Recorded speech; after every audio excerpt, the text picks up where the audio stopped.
Heads up before we begin, my reviews are spoiler-free for the subject game, but Like a Dragon Gaiden contains varying degrees of spoilers for Yakuza 0 through 7, and also the two Judgment games by virtue of the series chronology. If you'd like to avoid those spoilers, this is your chance to click away. In the meantime, please subscribe, click the bell, and stay tuned at the end for more content, like my reviews of Like a Dragon 7 and the Judgment games. Okay, you've been warned. Let's get on with it.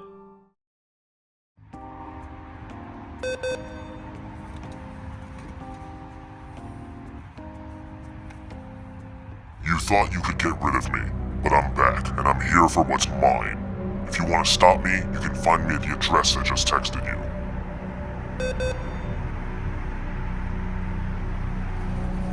Ojamashimashou.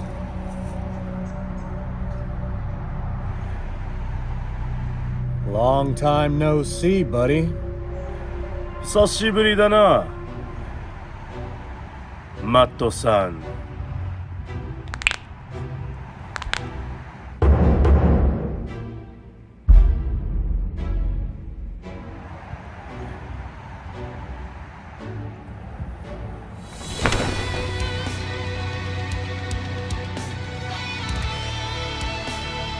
行くぞ！ There have been a lot of changes with Ryuga Gotoku Studios' eponymous series. Last time we talked about Sega's criminal underworld, the games were still called Yakuza in the West, the series had just changed main protagonists, the gameplay had become a turn-based RPG, and the creator of Sonic the Hedgehog had not yet been given a 2.5-year prison sentence for insider trading. And yet here we are again after all this time, and it feels almost like nothing has changed. Kiryu's back, real-time action is back, gratuitous violence is back. But things aren't quite the same as they ever were. So what's Kazuma up to this time around? Let's jump right into the thick of it. The Man Who Erased His Name takes place in 2019, 1 year after the events of the original Judgment, and concurrently to the events of Yakuza Like a Dragon. Back in the driver's seat is original series protagonist Kazuma Kiryu, now operating under the pseudonym Joryu. Kazuma is in hiding after the events of Yakuza 6, with his new gig placing him under the mysterious spy organization Daidoji. Rumor has it that stories of Kazuma's demise had been greatly exaggerated, so Kiryu travels to Osaka to protect his secret from the criminal underworld. Befitting its side story label, Gaiden's narrative comes across as a smaller and more intimate tale compared to the main series. No surprise given the subtitle, the story is largely focused on Kazuma's personal struggles rather than the series' traditional factionalism. It's shorter as well, clocking in at about 20-ish hours or roughly half the runtime of past Kiryu-centric titles. I actually really like the shorter duration because it keeps everything very focused and driven. The story comes off as purposeful and deliberate, yet does not flake on the ridiculous content that makes RGG so beloved.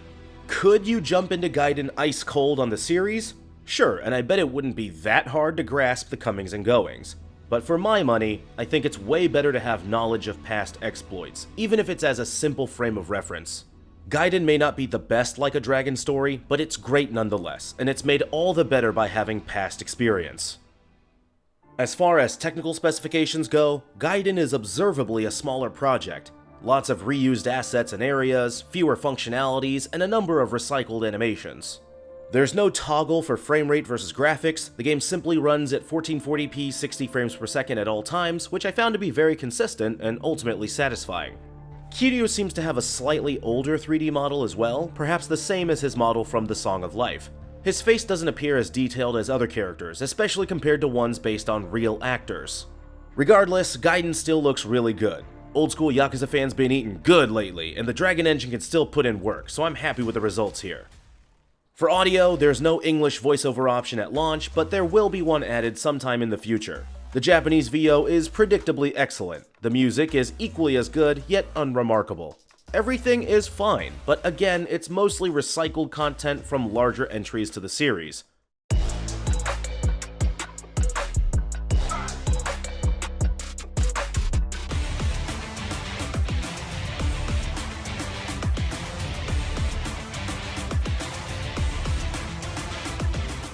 Honestly, I wish I had more to say about the sound of this game, but there's just not much to dwell upon.